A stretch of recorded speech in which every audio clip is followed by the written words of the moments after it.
बिस्मिल्लाहिर्रहमानिर्रहीम। अस्सलाम वालेकुम स्टूडेंट्स।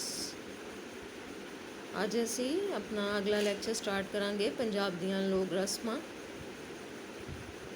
ਇਸ ਤੋਂ ਪਹਿਲਾਂ ਅਸੀਂ ਡਾਕਟਰ ਸੈयद ਅਖਤਰ ਹੁਸੈਨ ਅਖਤਰ ਹੋਣਾ ਬਾਰੇ ਗੱਲ ਕੀਤੀ ਸੀ। ਉਹਨਾਂ ਦੀ ਪੰਜਾਬੀ ਜ਼ੁਬਾਨ ਬਾਰੇ ਕੀਤੀਆਂ ਗਈਆਂ ਉਹਨਾਂ ਦੀਆਂ ਖਿਦਮਤਾਂ 'ਤੇ ਤਫਸੀਲ ਨਾਲ ਅਸੀਂ ਗੱਲ ਕੀਤੀ ਸੀ ਅਤੇ ਹੁਣ ਅਸੀਂ ਉਹਨਾਂ ਦੇ ਲਿਖੇ ਹੋਏ ਪੰਜਾਬੀ ਮਜ਼ਮੂਨ ਪੰਜਾਬ ਦੀਆਂ ਲੋਕ ਰਸਮਾਂ ਵਿੱਚ ਜੋ ਕੁਝ ਉਹਨਾਂ ਨੇ ਬਿਆਨ ਕੀਤਾ ਹੈ ਉਸ ਬਾਰੇ ਅਸੀਂ ਗੱਲ ਕਰਾਂਗੇ। ਇੱਕ ਪੰਜਾਬ ਦੀਆਂ ਲੋਕ ਰਸਮਾਂ ਇੱਕ ਤਹਿਕੀਕੀ ਔਰ ਥੋੜ੍ਹਾ ਜਿਹਾ ਤਨਕੀਦੀ ਮਜ਼ਮੂਨ ਵੀ ਅਸੀਂ ਇਸ ਨੂੰ ਆਖ ਸਕਦੇ ਹਾਂ, ਕਿਉਂਕਿ ਇਹਦੇ ਵਿੱਚ ਉਹਨਾਂ ਨੇ ਪੰਜਾਬ ਦੀਆਂ ਜਿਹੜੀਆਂ ਲੋਕ ਰਸਮਾਂ ਨੇ ਉਹਨਾਂ ਬਾਰੇ ਖੁੱਲ੍ਹ ਕੇ ਗੱਲ ਕੀਤੀ ਹੈ। ਬਹੁਤ ਤਫਸੀਲ 'ਚ ਜਾ ਕੇ ਗੱਲ ਨਹੀਂ ਕੀਤੀ, ਲੇਕਿਨ ਜਿੰਨੀ ਗੱਲ ਕੀਤੀ ਹੈ ਉਹ ਸੋਹਣੀ ਗੱਲ ਕੀਤੀ ਹੈ। ਆਪ ਲਿਖਦੇ ਨੇ ਕਿ ਲੋਕ ਰਸਮਾਂ ਅਸਲ ਵਿੱਚ ਸਾਡੀ ਰਹਿਤਲ ਦੀਆਂ ਹੀ ਪੈਦਾਵਾਰ ਨੇ। ਸਾਡੀ ਰਹਿਤਲ ਮਤਲਬ ਸਾਡੇ ਰਹਿਣ ਸਹਿਣ ਤੌਰ ਤਰੀਕਿਆਂ ਦੀ ਅਕਾਸੀ ਕਰਦੀਆਂ ਨੇ। ਇਹ ਕਿਸੇ ਵੀ ਮਾਸ਼ਰੇ ਦੇ ਵਸਨੀਕਾਂ ਦੀ ਰਹਿਣ ਸਹਿਣ ਦੀ ਤਸਵੀਰਕਸ਼ੀ ਸਾਡੇ ਅੱਗੇ ਕਰਦੀਆਂ ਨੇ। ਔਰ ਇਹ ਰਸਮਾਂ ਜਿਹੜੀਆਂ ਨੇ ਇਹ ਸਾਡੀ ਅਮੀਰੀ ਔਰ ਗਰੀਬੀ ਦਾ ਇੱਕ ਆਇਨਾ ਵੀ ਹੁੰਦੀਆਂ ਨੇ। ਇਹ ਆਵਾਮ 'ਤੇ ਬੋਝ ਵੀ ਹੁੰਦੀਆਂ ਨੇ ਅਤੇ ਬੋਝ ਨੂੰ ਉਤਾਰਨ ਵਾਲੀਆਂ ਵੀ ਹੁੰਦੀਆਂ ਨੇ। ਸਾਡੀ ਸਮਾਜੀ ਹਾਲਤ ਨੂੰ ਖੁਸ਼ਗਵਾਰ ਅਤੇ ਖੁਸ਼ੀ ਦੇ ਵਿੱਚ ਢਾਲਣ ਵਾਲੀਆਂ ਵੀ ਹੁੰਦੀਆਂ ਨੇ ਔਰ ਬਾਜ਼ ਵੇਲੇ ਸਾਡੇ ਲਈ ਤਕਲੀਫ ਦੇ ਵੀ ਬਣ ਜਾਂਦੀਆਂ ਨੇ। ਉਹਨਾਂ ਨੇ ਆਖਿਆ ਹੈ ਕਿ ਮਜਮੂਈ ਤੌਰ 'ਤੇ ਮੁਲਕ ਅਤੇ ਕੌਮ ਦੀ ਉਸਾਰੀ ਕਰਨ ਵਾਲੀਆਂ ਬਾਜ਼ ਹਾਲਤਾਂ ਵਿੱਚ ਇਹ ਰਸਮਾਂ ਸਾਡੀਆਂ ਬੜੀਆਂ ਮਦਦਗਾਰ ਬਣਦੀਆਂ ਨੇ ਅਤੇ ਬਾਜ਼ ਜਗ੍ਹਾ ਇਹੋ ਹੀ ਰਸਮਾਂ ਜਿਹੜੀਆਂ ਨੇ ਇਹ ਸਾਨੂੰ ਥੋੜ੍ਹਾ ਜਿਹਾ ਮਾਸ਼ੀ ਗਿਰਾਵਟ ਵਿੱਚ ਵੀ ਲੈ ਜਾਂਦੀਆਂ ਨੇ। ਡਾਕਟਰ ਸਾਹਿਬ ਲਿਖਦੇ ਨੇ ਕਿ ਇਹ ਲੋਕ ਰਸਮਾਂ ਭਾਵੇਂ ਕੋਈ ਕਾਨੂੰਨ ਤੇ ਨਹੀਂ, ਲੇਕਿਨ ਇਹ ਕਾਨੂੰਨ ਨਾਲੋਂ ਵੀ ਸਖਤ ਹੁੰਦੀਆਂ ਨੇ, ਕਿਉਂ ਜੇ ਇਹਨਾਂ ਦੇ ਇਰਦ ਗਿਰਦ ਸਾਡਾ ਮਾਸ਼ਰਾ ਘੁੰਮਦਾ ਹੈ ਔਰ ਇਹ ਸਾਡੇ ਇਰਦ ਗਿਰਦ ਇੱਕ ਬੈਰੀਅਰ ਦੇ ਤੌਰ 'ਤੇ ਕੰਮ ਕਰਦੀਆਂ ਨੇ। ਫਿਰ ਡਾਕਟਰ ਸਾਹਿਬ ਇਹ ਵੀ ਲਿਖਦੇ ਨੇ ਕਿ ਕਦੀ ਇਸ ਤਰ੍ਹਾਂ ਵੀ ਹੋ ਜਾਂਦਾ ਹੈ ਕਿ ਕੁਝ ਲੋਕ ਰਸਮਾਂ ਨੂੰ ਜੇ ਕੁਝ ਇਸਲਾਹ ਪਸੰਦ ਲੋਕ ਰਲ ਕੇ ਜੇ ਕਿਸੇ ਪੈੜੀ ਰਸਮ ਨੂੰ ਮੁਕਾਉਣਾ ਵੀ ਚਾਹਣ ਅਤੇ ਉਹਨਾਂ ਨੂੰ ਕਈ ਕਿਸਮ ਦੀਆਂ ਮੁਸ਼ਕਿਲਾਂ ਦਾ ਸਾਹਮਣਾ ਕਰਨਾ ਪੈਂਦਾ ਹੈ ਅਤੇ ਬਾਜ਼ ਹਾਲਤਾਂ ਵਿੱਚ ਗੱਲ ਇੱਥੋਂ ਤੱਕ ਰਾਪੜ ਜਾਂਦੀ ਹੈ ਕਿ ਲੋਕ ਕਹਿੰਦੇ ਨੇ ਕਿ ਇਹ ਤਾਂ ਪਾਗਲ ਨੇ। ਡਾਕਟਰ ਸਾਹਿਬ ਨੇ ਇੱਥੇ ਇੱਕ ਵੇਰਵਾ ਪੇਸ਼ ਕੀਤਾ ਹੈ ਕਿ ਲੋਕ ਜਿਹੜੇ ਨੇ ਉਹ ਚਾਹੇ ਇਹਨਾਂ ਰਸਮਾਂ ਤੋਂ ਖੁਸ਼ ਹੋਣ ਅਤੇ ਚਾਹੇ ਨਾ ਖੁਸ਼ ਹੋਣ, ਲੇਕਿਨ ਹਰ ਹਾਲ ਵਿੱਚ ਇਹਨਾਂ ਰਸਮਾਂ ਨੂੰ ਆਪਣੇ ਨਾਲ ਲੈ ਕੇ ਟੁਰਨਾ ਹੀ ਪਸੰਦ ਕਰਦੇ ਨੇ। ਉਹ ਇਹਨਾਂ ਰਸਮਾਂ ਨੂੰ ਆਪਣੇ ਨੱਕ ਦਾ ਮਸਲਾ ਬਣਾ ਕੇ ਇਸ ਦੀ ਉਸਾਰੀ ਵਿੱਚ ਪੂਰਾ ਹਿੱਸਾ ਪਾਉਂਦੇ ਨੇ ਔਰ ਉਹ ਨਹੀਂ ਚਾਹੁੰਦੇ ਕਿ ਇਹ ਰਸਮਾਂ ਕਿਸੇ ਵੀ ਤਰ੍ਹਾਂ ਖ਼ਤਮ ਹੋ ਜਾਣ।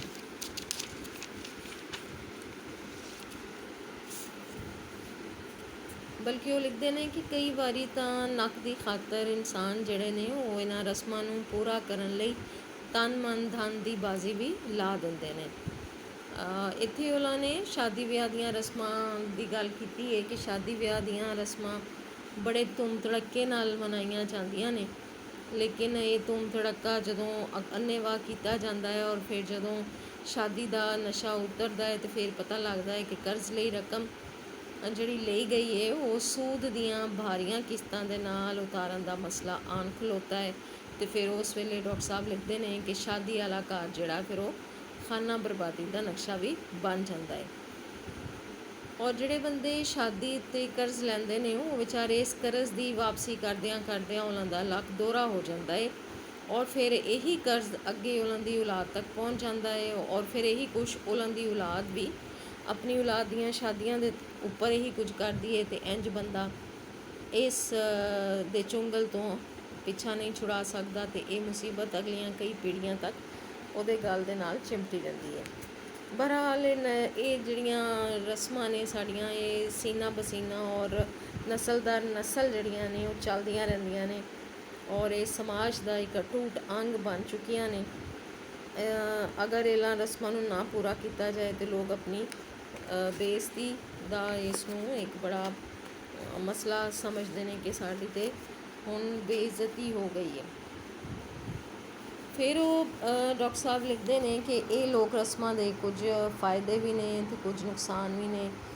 ਮਿਸਾਲ ਦੇ ਤੌਰ 'ਤੇ ਉਹ ਪੰਜਾਬ ਦੀ ਬਰਤਨ ਬਾਜੀ ਨੂੰ ਖਾਸ ਅਹਿਮੀਅਤ ਦਿੰਦੇ ਨੇ। ਬਰਤਨ ਬਾਜੀ ਤੋਂ ਮੁਰਾਦ ਕਿ ਅਸੀਂ ਮਾਸ਼ਰੇ ਵਿੱਚ ਰਹਿੰਦੇ ਹੋਏ ਖੁਸ਼ੀ ਜਾਂ ਗਮੀ ਦੇ ਮੌਕਿਆਂ 'ਤੇ ਜਦੋਂ ਇੱਕ ਦੂਜੇ ਨਾਲ ਮਿਲਦੇ ਹਾਂ ਔਰ ਉਦੋਂ ਅਸੀਂ ਇੱਕ ਦੂਸਰੇ ਦੇ ਨਾਲ ਕੁਝ ਲੈਣ ਦੇਣ ਕਰਦੇ ਹਾਂ, ਉਸ ਨੂੰ ਅਸੀਂ ਬਰਤਨਬਾਜ਼ੀ ਆਖਦੇ ਹਾਂ।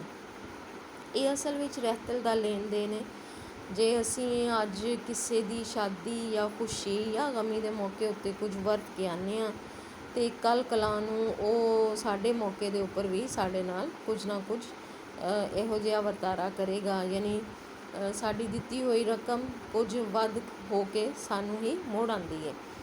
ਇੰਝ ਵੱਖੋ ਵੱਖ ਮੌਕਿਆਂ ਉੱਤੇ ਤੁਸੀਂ ਲੋਕਾਂ ਨੂੰ ਥੋੜ੍ਹਾ ਥੋੜ੍ਹਾ ਕਰਕੇ ਜੋ ਕੁਝ ਦਿੱਤਾ ਹੁੰਦਾ ਹੈ, ਉਹ ਇੱਕ ਮੁੱਠ ਤੁਹਾਨੂੰ ਉਸੇ ਵੇਲੇ ਮਿਲ ਜਾਂਦਾ ਹੈ। ਜਦੋਂ ਤੁਸੀਂ ਕੋਈ ਵਿਆਹ ਸ਼ਾਦੀ ਕਰਦੇ ਹੋ, ਖੁਸ਼ੀ ਦਾ ਮੌਕਾ ਕਰਦੇ ਹੋ, ਅਤੇ ਫਿਰ ਉਹ ਚੰਗਾ ਚੋਖਾ ਤੁਹਾਨੂੰ ਮੋੜਵੀਂ ਬਾਜੀ ਰਾਹੀਂ ਮਿਲ ਜਾਂਦਾ ਹੈ, ਅਤੇ ਇਸ ਤਰ੍ਹਾਂ ਇਨਸਾਨ ਨੂੰ ਥੋੜ੍ਹੀ ਆਸਾਨੀ ਹਾਸਿਲ ਹੋ ਜਾਂਦੀ ਹੈ। ਬਾਜ਼ ਥਾਵਾਂ ਉੱਤੇ ਇਸ ਨੂੰ ਹੋਰ ਬਿਹਤਰ ਸ਼ਕਲ ਵਿੱਚ ਵੀ ਵਰਤੋਂ ਵਿੱਚ ਲਿਆਂਦਾ ਜਾਂਦਾ ਹੈ। ਮਿਸਾਲ ਦੇ ਤੌਰ 'ਤੇ ਆਪ ਲਿਖਦੇ ਨੇ ਕਿ ਸਾਲਗਿਰਾ ਦੇ ਮੌਕੇ 'ਤੇ ਵਰਤੀ ਹੋਈ ਰਕਮ ਮੋੜ ਆਉਂਦੀ ਹੈ, ਔਰ ਇਸ ਮੌਕੇ 'ਤੇ ਤੁਹਾਡੀ ਆਪਣੀ ਕੋਈ ਲੋੜ ਜਿਹੜੀ ਹੈ ਉਹ ਵੀ ਪੂਰੀ ਹੋ ਜਾਂਦੀ ਹੈ।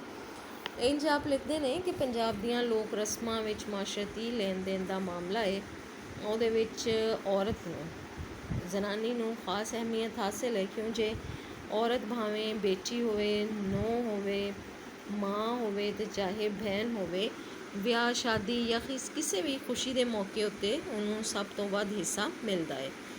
ਇਹਦੀ ਵਜ੍ਹਾ ਉਹ ਲਿਖਦੇ ਨੇ ਕਿ ਇਹਦੀ ਵਜ੍ਹਾ ਇਹ ਵੀ ਹੋ ਸਕਦੀ ਹੈ ਕਿ ਸਾਡੇ ਪੰਜਾਬ ਦੇ ਮਾਸ਼ਰੇ ਵਿੱਚ ਇੱਕ ਬਹੁਤ ਬੜੀ ਰਸਮ ਚੱਲਦੀ ਆ ਰਹੀ ਹੈ ਕਿ ਪੁੱਤਰਾਂ ਦੀ ਨਿਸਬਤ ਧੀਆਂ ਨੂੰ ਜਾਇਦਾਦ ਵਿੱਚੋਂ ਹਿੱਸਾ ਨਹੀਂ ਮਿਲਦਾ, ਔਰ ਅਗਰ ਮਿਲਦਾ ਵੀ ਹੈ ਤਾਂ ਨਾ ਹੋਣ ਦੇ ਬਰਾਬਰ। ਸ਼ਾਇਦ ਇਸੇ ਕਰਕੇ ਹੀ ਮਾਂ ਬਾਪ ਨੇ ਰਸਮ ਬਣਾਈ ਹੋਏਗੀ ਕਿ ਜੰਮਣ ਤੋਂ ਲੈ ਕੇ ਮਰਨ ਤੀਕਰ ਔਰਤ ਨੂੰ ਆਪਣੇ ਮਾਪਿਆਂ ਵੱਲੋਂ ਕੁਝ ਨਾ ਕੁਝ ਮਿਲਦਾ ਹੀ ਰਹਿੰਦਾ ਹੈ, ਬਲਕਿ ਇਸ ਦੇ ਮਰਨ ਤੋਂ ਬਾਅਦ ਇਹਦੀ ਔਲਾਦ ਨੂੰ ਵੀ ਨਾਨਕਿਆਂ ਵੱਲੋਂ ਮਿਲਦਾ ਹੀ ਰਹਿੰਦਾ ਹੈ। ਇੰਝ ਦੀਆਂ ਹੋਰ ਕਈ ਰਸਮਾਂ ਨੇ ਜਿਹੜੀਆਂ ਰਹਿਤਲ ਦੇ ਕਈ ਮਸਲਿਆਂ ਨੂੰ ਬੜੇ ਚੱਜ ਨਾਲ ਹੱਲ ਕਰਦੀਆਂ ਨੇ ਅਤੇ ਇਹ ਸਮਾਜ ਵਿੱਚ ਬੜੀ ਉੱਚੀ ਥਾਂ ਰੱਖਦੀਆਂ ਨੇ। ਡਾਕਟਰ ਸਾਹਿਬ ਹੋਰਾਂ ਨੇ ਇਹਨਾਂ ਰਸਮਾਂ ਨੂੰ 3 ਹਿੱਸਿਆਂ ਵਿੱਚ ਵੰਡਿਆ ਹੈ। ਉਹ ਲਿਖਦੇ ਨੇ ਕਿ ਇੱਕ ਤਾਂ ਖੁਸ਼ੀ ਦੀਆਂ ਰਸਮਾਂ ਨੇ ਪਹਿਲੀ ਕਿਸਮ, ਦੂਜੀ ਜਿਹੜੀ ਹੈ ਉਹ ਗਮੀ ਦੀਆਂ ਰਸਮਾਂ ਨੇ, ਫਿਰ ਤੀਜੀਆਂ ਜਿਹੜੀਆਂ ਨੇ ਉਹ ਆਮ ਰਹਿਤਲੀ ਰਸਮਾਂ ਨੇ। ਆਮ ਰਹਿਤਲੀ ਰਸਮਾਂ ਦੇ ਵਿੱਚ ਜਿਸ ਤਰ੍ਹਾਂ ਅਸੀਂ ਜ਼ਿਕਰ ਕੀਤਾ, ਕੋਈ ਸਾਲਗਿਰਾ ਹੈ, ਕੋਈ ਅਕੀਕਾ ਆ ਗਿਆ ਹੈ, ਕੋਈ ਵੈਸੇ ਕਿਸੇ ਨੇ ਇਕੱਠ ਕਰ ਲਿਆ ਹੈ, ਖੁਸ਼ੀ ਦਾ ਮੌਕਾ ਹੈ, ਕਿਸੇ ਦਾ ਅੱਛਾ ਰਿਜ਼ਲਟ ਆਇਆ ਹੈ, ਇਹ ਸਾਰਾ ਕੁਝ ਆਮ ਰਹਿਤਲੀ ਰਸਮਾਂ ਨੇ। ਫਿਰ ਉਹ ਲਿਖਦੇ ਨੇ ਕਿ ਇੱਥੋਂ ਦੇ ਪੰਜਾਬ ਦੇ ਵਸਨੀਕ ਵੀ 3 ਤਬਕਿਆਂ ਵਿੱਚ ਵੰਡੇ ਹੋਏ ਨੇ।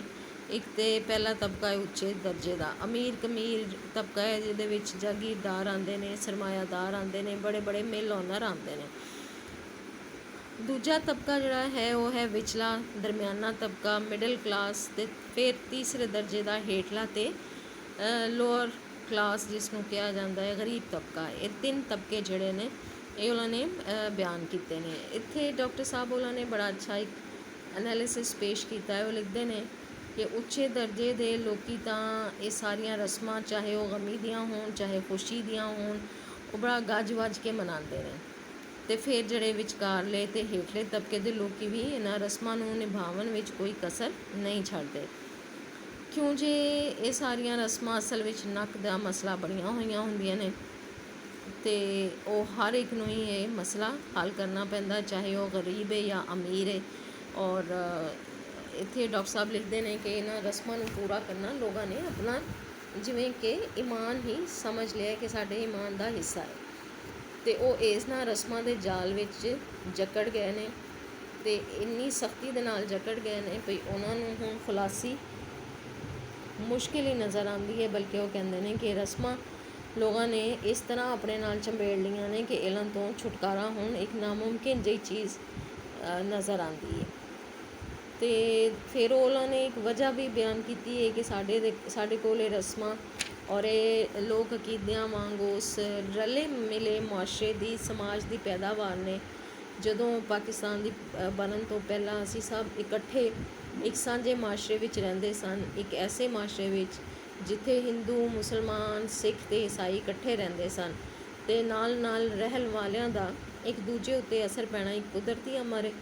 ਇਸ ਲਈ ਇਹ ਰਲੀਆਂ ਮਿਲੀਆਂ ਰਹਿਤਲ ਦੀਆਂ ਪੈਦਾਵਾਰ ਰਸਮਾਂ ਅਸੀਂ ਬਹੁਤ ਸਾਰੇ ਦੂਸਰੇ ਮਾਸ਼ਰਿਆਂ ਤੋਂ ਵੀ ਇਕੱਠੀਆਂ ਕੀਤੀਆਂ ਅਤੇ ਫਿਰ ਇਹਨਾਂ ਨੂੰ ਆਪਣੇ ਹੀ ਮਾਸ਼ਰੇ ਦਾ ਇੱਕ ਹਿੱਸਾ ਬਣਾ ਲਿਆ। ਔਰ ਪਾਕਿਸਤਾਨ ਬਣਨ ਤੋਂ ਬਾਅਦ ਵੀ ਇਹ ਉਸੇ ਆਹਰ ਨਾਲ ਨਿਭਾਈਆਂ ਜਾ ਰਹੀਆਂ ਨੇ ਜਿਸ ਆਹਰ ਦੇ ਨਾਲ ਇਹ ਪਾਕਿਸਤਾਨ ਬਣਨ ਤੋਂ ਪਹਿਲਾਂ ਰਲੇ ਮਿਲੇ ਸਮਾਜ ਵਿੱਚ ਨਿਭਾਈਆਂ ਜਾ ਰਹੀਆਂ ਸਨ।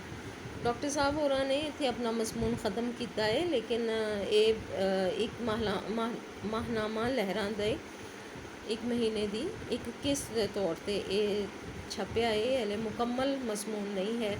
ਡਾਕਟਰ ਸਾਹਿਬ ਨੇ ਇਸ ਬਾਰੇ ਮਜ਼ੀਦ ਵੀ ਕਈ ਮਜ਼ਮੂਨ ਲਿਖੇ ਨੇ ਜਿਨ੍ਹਾਂ ਨੂੰ ਅਗਰ ਅਸੀਂ ਸ਼ਾਇਆ ਕਰੀਏ ਤਾਂ ਇੱਕ ਪੂਰੀ ਕਿਤਾਬ ਬਣ ਜਾਂਦੀ ਹੈ।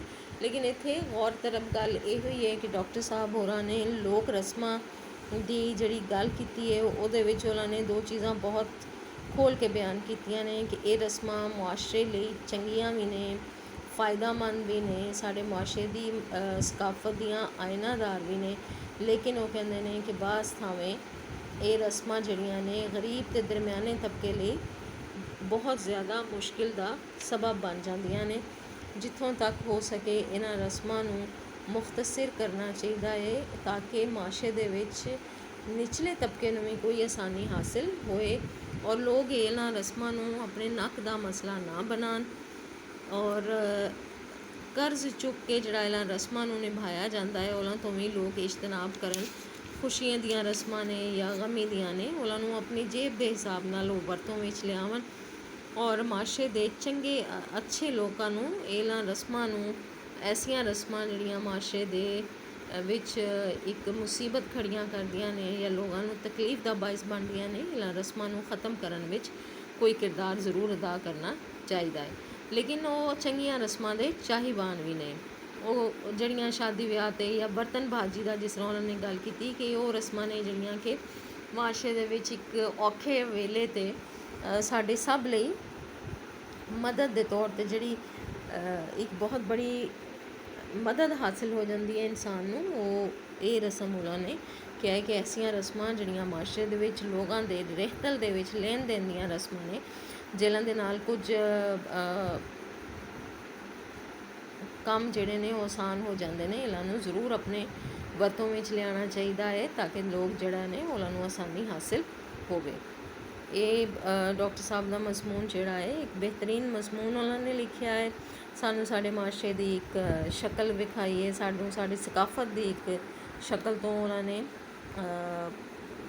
मुतारफ़ करवाया और ये कोई शक नहीं कि जो माशरे में रस्मां शुरू हुई होंगियां तो सब दियाँ सब इंसानां दी भलाई आस्ते और इंसानां दी आसानी आस्ते शुरू हुई होंगियां और एक दूजे की मदद का जज्बा ज़रूर कार फरमा होएगा और ये चीज़ां साढ़े लिए फ़ायदेमंद सी और ये हुण भी इस तरह ही इन्हां नूं जारी और सारी रखना चाहिए, लेकिन बुरियां रस्मां नूं ख़त्म कर देना चाहिए।